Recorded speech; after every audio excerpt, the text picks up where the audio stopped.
कक्षा 9वीं bridge course अध्याय 5। आज पढ़ा रही हूँ प्रोकैरियोटिक और यूकैरियोटिक कोशिका में अंतर।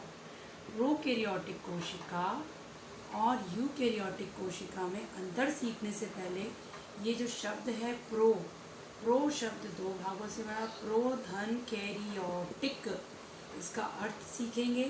प्रो का मतलब होता है पूर्व या आदि। कैरियोटिक शब्द कैरियन से बना है जिसका अर्थ होता है केंद्रक।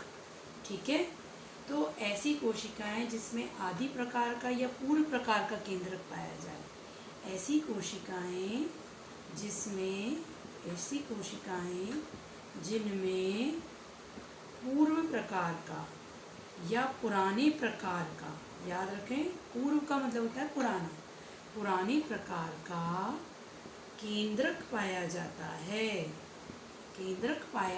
है, उसे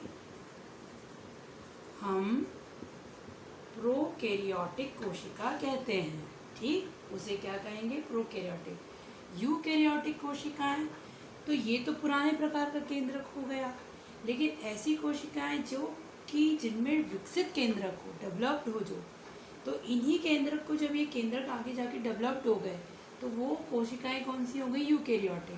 तो यहाँ इस अंतर में लिखेंगे कि ऐसी कोशिकाएं जिनका केंद्रक कैसा होगा? विकसित होगा। ऐसी कोशिका जिनमें विकसित केंद्रक हो, है ना, उन्हें यूकैरियोटिक कोशिका कहते हैं। एक हिंट है, यू और न्यू में कुछ समानता दिखती है, और न्यू का मतलब आप लोग पता है नया बोलते हैं। जो जिसमें नए टाइप का केंद्रक हो, ऐसी कोशिका को यूकैरियोटिक कहेंगे। ये पहले हमने दोनों का अंतर सीखा। अब हम सीखेंगे दूसरा अंतर,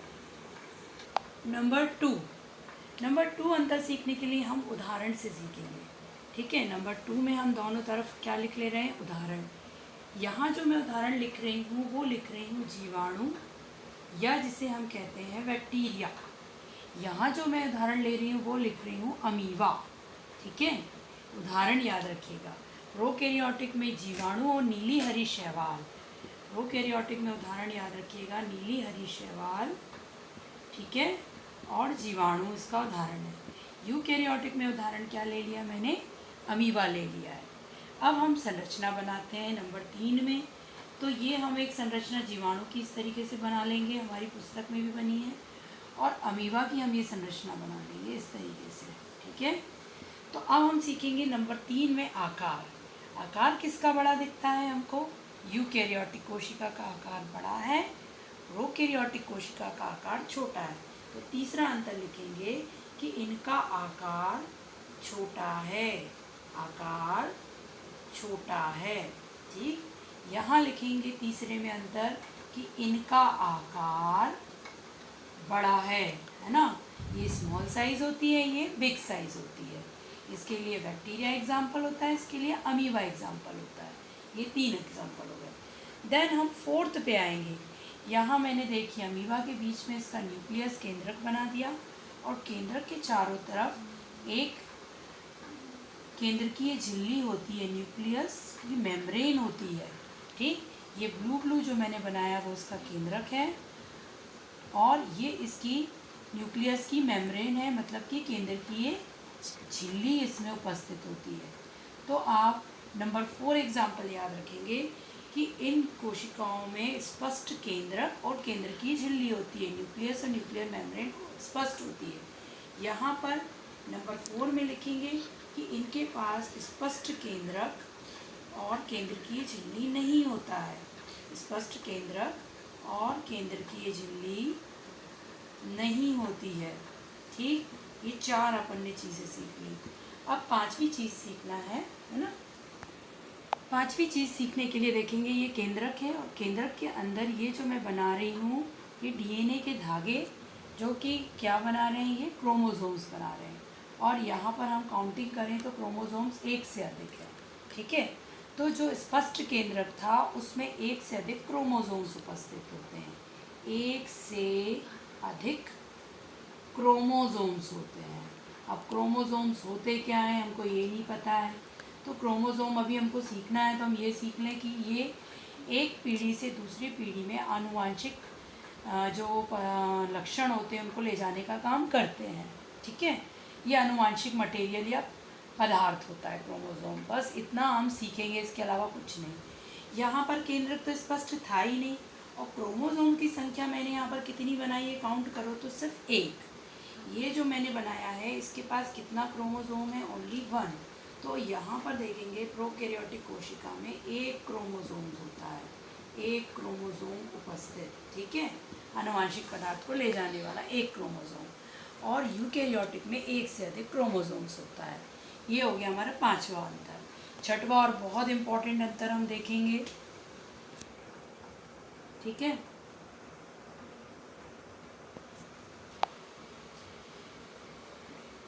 6 नंबर में देखें तो ये हम जो क्या बना रहे हैं, देखिए ये इसे दांत जैसा, इसे बोलते हैं माइटोकॉन्ड्रिया।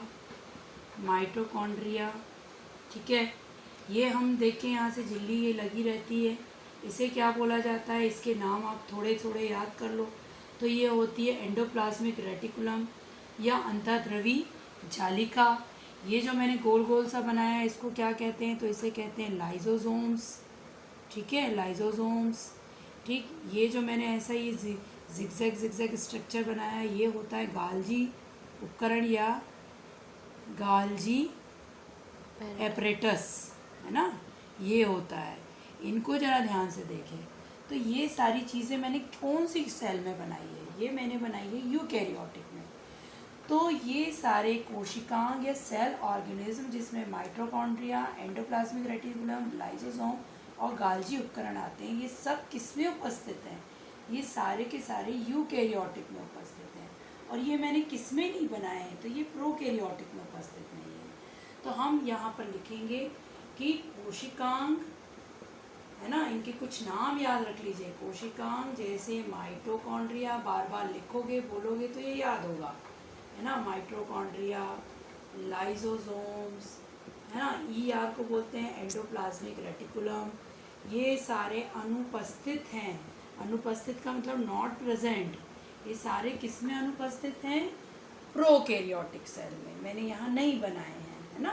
प्रोकैरियोटिक कोशिका में माइटोकॉन्ड्रिया, लाइसोसोम, एंडोप्लाज्मिक रेटिकुलम और गाल्जी उपकरण अनुपस्थित होते हैं या नहीं होते हैं, नॉट प्रेजेंट, है ना, इन दिस सेल। और माइटोकॉन्ड्रिया, एंडोप्लाज्मिक रेटिकुलम, लाइसोसोम्स और गाल्जी उपकरण कौन सी सेल में उपस्थित हैं, तो ये यूकैरियोटिक सेल में उपस्थित होते हैं। तो इस तरीके से हम ये डायग्राम बना लेंगे, एग्जाम्पल लिख लेंगे और आज इसके सारे अंतर को लिखकर